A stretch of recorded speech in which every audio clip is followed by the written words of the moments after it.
ఈరోజు ఎంతో టేస్టీగా ఉండే చింతపండు పులిహోర ఎలా చేయాలో చూద్దాము. దానికి ముందుగా కావాల్సిన పోపులు ఆవాలు, జీలకర్ర, కరివేపాకు, అలానే ఎండుమిరపకాయలు.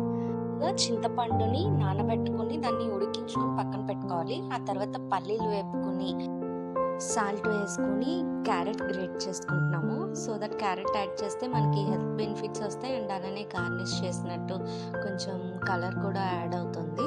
సో గ్రేట్ చేసిన క్యారెట్ కూడా యాడ్ చేసుకుంటున్నాం. ఆ తర్వాత వేయించిన పోపులు అన్నీ ఇందులో వేసుకోవాలి. లైక్ కాజు, ఎండుమిర్చి, పచ్చిమిర్చి, శనగపప్పు, మినప్పప్పు, ఆవాలు, జీలకర్ర ఇవన్నీ కూడా వేసుకోవాలి. ఆ తర్వాత రైస్ యాడ్ చేసుకొని కొంచెం పసుపు వేసుకొని దీన్ని కలుపుకుంటూ కొంచెం కొంచెంగా కలుపుకోవాలి. తాలింపు వేసిన టైంలోనే మనం హింజ్ కూడా యాడ్ చేసుకుంటే, ఇంగువ కూడా యాడ్ చేసుకుంటే పులిహోర టేస్ట్ ఇంకా బాగుంటుంది. అండ్ తాలింపులోనే వేసాం కాబట్టి మొత్తం మనం కలుపుకున్నప్పుడు రైస్ అంతటికి ఈవెన్గా స్ప్రెడ్ అవుతుంది ఆ ఫ్లేవర్ అనేది.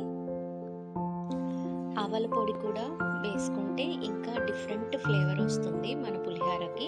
అంటే ఇప్పుడు కొంచెం కొంచెంగా మనం కలుపుకోవడం వల్ల మొత్తం ఫ్లేవర్ అంతా కూడా ఈవెన్గా స్ప్రెడ్ అవుతుంది. అంటే కొంచెం నార్మల్గా లేకుండా ఇంకా బాగుంటుంది అనమాట. సో కొంచెం కొంచెం రైస్తో కొంచెం కొంచెం తాలింపు కలుపుకుంటూ ఉంటే మన ఫ్లేవర్ అంతా కూడా మొత్తం పులిహోర అంతా కూడా ఒకటే టేస్ట్ వస్తుంది. ఎక్కడ పలుకులు పలుకులుగా లేకపోతే కొంచెం గడ్డలు గడ్డలుగా ఉంటుంది కదా, అలా ఏం లేకుండా బాగుంటుంది అనమాట.